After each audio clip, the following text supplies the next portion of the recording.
Hi, my peeps, and welcome back to the channel where we find out what kind of dumb stuff the young earthers have to say about their world view today. And we're gonna go back to Eric Hovind. I just love him, you know? So, my last few videos on Eric, before I took a break from Eric and went on to Answers in Genesis and Genesis Apologetics, was about the flood. Because, I mean, come on. We all like their excuses about how a mythical worldwide flood was possible 4,400 years ago, even though science literate people know there's no fucking way to have a global flood. But, make fun of it. And hey, throw in some education while you're at it, because, these people need all the goddamn help they can find, and they really don't have much education. So, I'll help you out. At any rate, I'll do my shilling because, come on, that's part of my job. And then, little Eric, you can take it away and spew all the nonsense that you want so I can tear it apart.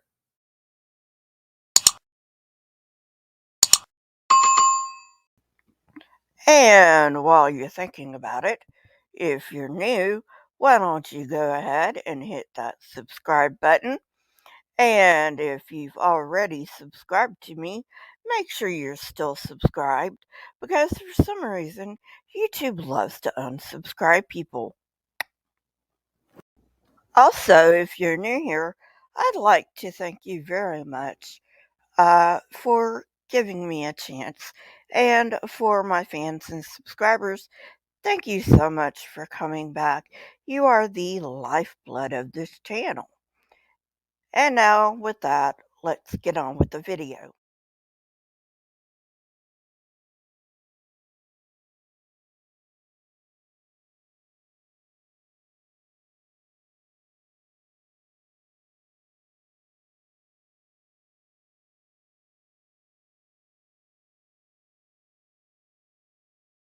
I'm sorry, that clip just reminded me how these chuckleheads are always running into each other, although they don't seem to get the point that they're supposed to, jump over each other. Although I expect that's a little too much to expect of them, seeing as how in their cushy little apologetics jobs, they don't have the grace or athleticism or even smarts of baseball players. Okay, so with that little joke out of the way at the apologist's expense, we will now get on with the show. Eric, my boy, take it away. Mountains pop up all over the world. Flood water is draining off. Is that And water these mountains heavy are enough popping up. to allow now the pressure from underneath to push up, or is that kind of an ignorant view of it?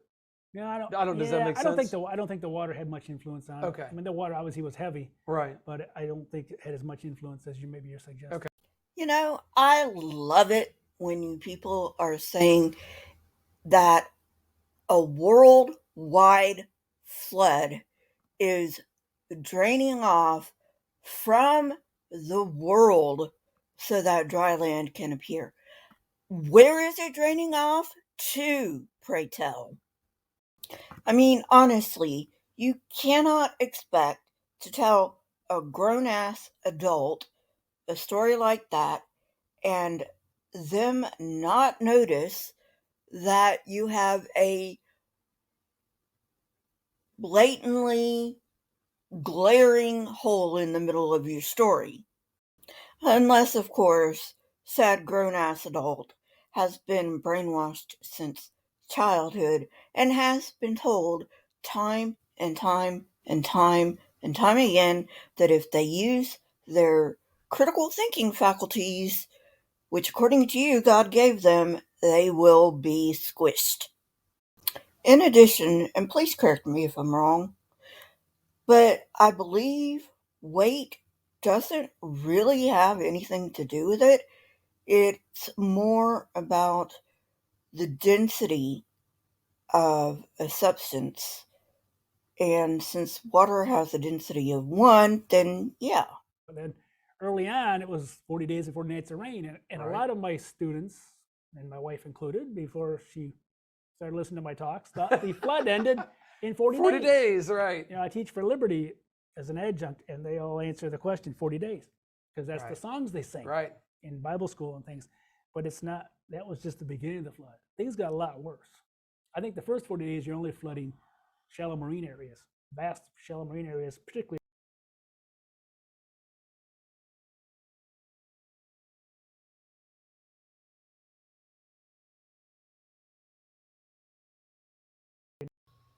So funny that you should bring up 40 days, as in most Christians think the flood lasted 40 days.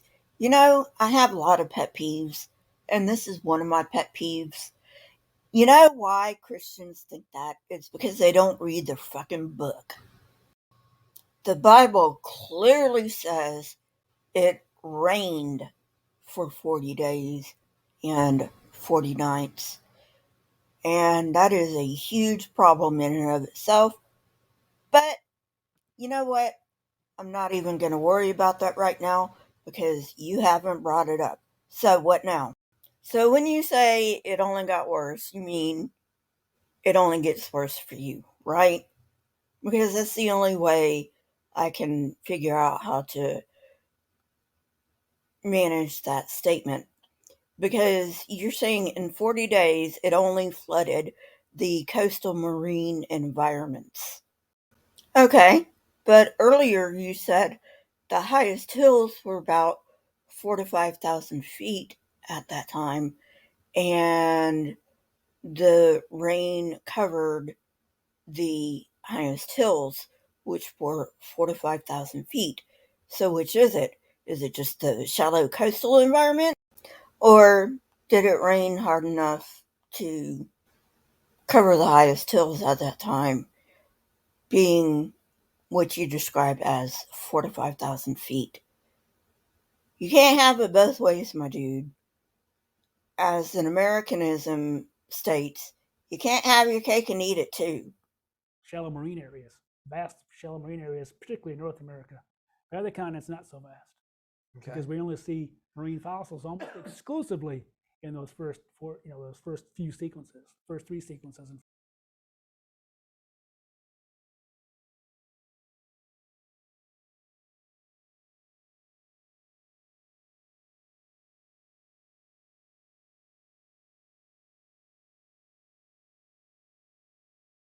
Their time scale here.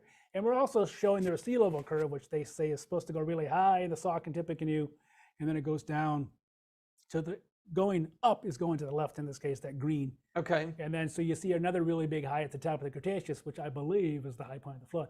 But this early rise, you'll see my graph later, doesn't fit the data. Okay. And so this is wrong. You are nothing but a great big liar, Tim Cleary. What did you get your PhD in again? 'Cause it sure wasn't geology. Even Answers in Genesis realizes that there are marine fossils on top of mountains. Eric, please tell me that you don't buy this bullshit. You know that there are marine fossils on top of mountains. I know you know that because you've worked with Answers in Genesis. Give me a break. Oh my fucking god. Tim drew a picture with his crayons showing that the established scientists are wrong. Oh my god, people. We need to go back to the drawing board. Wait a minute. I drew a picture showing that Tim is wrong. Now, of course, it has nothing to do with what he's talking about, but he's not showing us his picture, so why the hell should I show him my picture? Tim, do you see how idiotic this argument is? We can go round and round. Flood world. If you look at the other continents, and they're high and dry through this, so there wasn't a global rise in sea level as much as they say here. It was a progressive flood, as we'll see later. And John Baumgartner is the guy that came away with the runaway.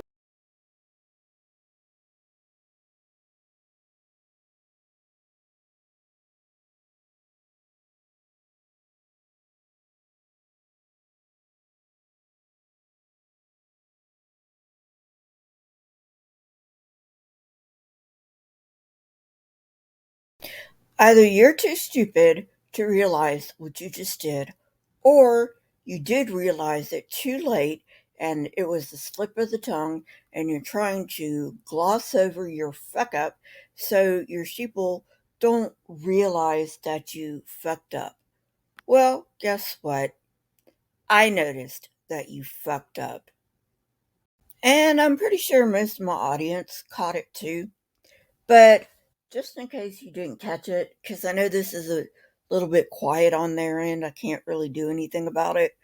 Let me tell you what Timmy Boy just said. Timmy Boy just said the other continents were high and dry during a flood. And not just any flood, but a supposed worldwide flood. Supposedly, continents were high and dry during a worldwide flood. Tim, will you please get your story straight? As for subduction causing the right geochemical environment for volcanoes to form, again, I'm not a geology expert, but you do know volcanoes only form in certain areas of the world, right? Subduction kind of works off the west coast, but you see those slabs are still blue. All over where they shoot these things, blue means they're still the same density, they're still cold. And so these slabs go down all the way down to the core in some cases, and they're still cold. So if they really took millions of years to move down there, they would have heated up by now. Interesting. They shouldn't still be cold. So you're saying even in 4,000 years, they have not warmed up to certain temperatures that we would expect them to warm up to, especially if the Earth is 4 billion years old. They fit 4,500 years. Right, that's what I meant. They fit that. They don't fit hundreds of millions of years old, which is what the secular conventional scientists would say. And they've never explained that either. Now that's interesting, because I would have looked at that. To me, subduction is what we're seeing with this seismic tomography. So, as I said, I am not a geologist, but I think he's trying to pull the wool over people's eyes, and I think he thinks he can get away with it because most people are not geologists. So this information was pretty goddamn accessible. I've done some digging for this channel, and the digging that I have done for this channel, believe me, some of the stuff is buried deep, but this wasn't. Tim, if you want to lie, I would lie about something not so accessible. I'm going to let a geologist explain this to you. Addresses above my head. Tim, as a geologist, you should know, secular geologists do not think that plate tectonics goes back to the beginning of the world. Seriously. That's actually something that my dumbass thought before I started researching this. So, as a geologist, you should know better than that. And that's why I think you're fucking lying. A summary of a few years ago, not exhaustive at all, but here's the geologic time scale. We're here, 4.5 billion years ago. That gets us almost back to the beginning of the Earth. And here's 10 different estimates of when plate tectonics began. So Hopkins et al., and then That's the two troublemakers up here. Most people, there's Steve. Steve, I think you probably agree with that. Up to 3.2. Yeah, so I mean, this is where, I think this is an accurate representation of where the most of the geoscientific community thinks plate tectonics happen. Continental plates. I have a continental plate here, here, and here. Both of these are oceanic crust plates, which means they are made from basalt that is usually relatively young. But this here is a spreading zone. So these two continental plates are being pulled away from each other, and in the middle, between them, we have what's called a spreading zone. As these two plates move apart, magma from below in the mantle, this is the mantle down here, magma from underneath forces its way up and builds new continental crust. So the address of the video that I just played is above my head if you want to go watch it for more information. And I suggest that you do because, as I've said over and over and over again, I am not a geologist and I have no problem saying that. However, we can see from this that not all the rocks were there at any one time. So it makes sense that rocks would be of different ages. Tim, you're a geologist. How do you not fucking know this? You also failed to mention that the differences in densities are why we have subduction zones in the first place.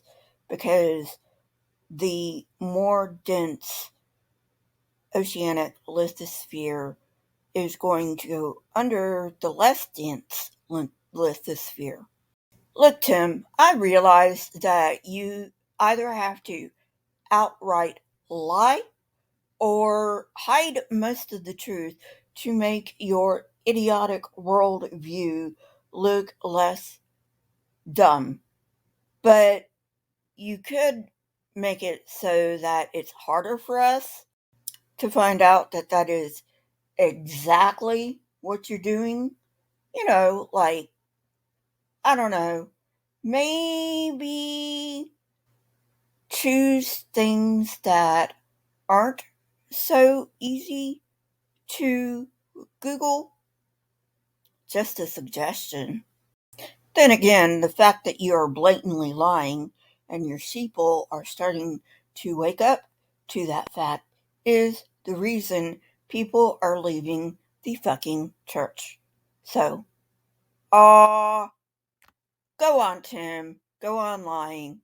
It helps the truth.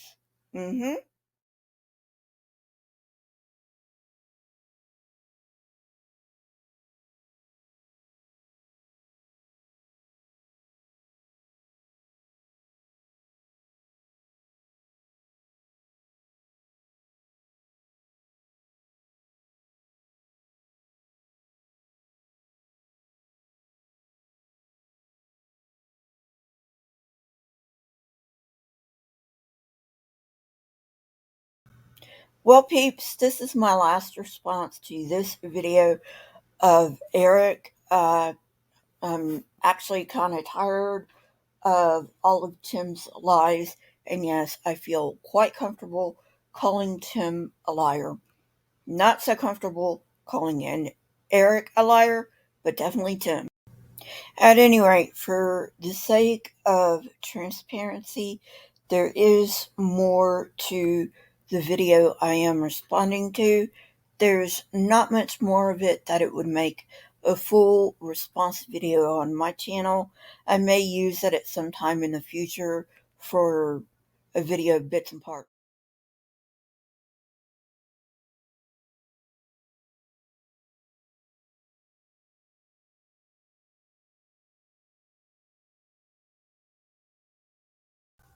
Congratulations for sticking with me through this shit show of lying bastards.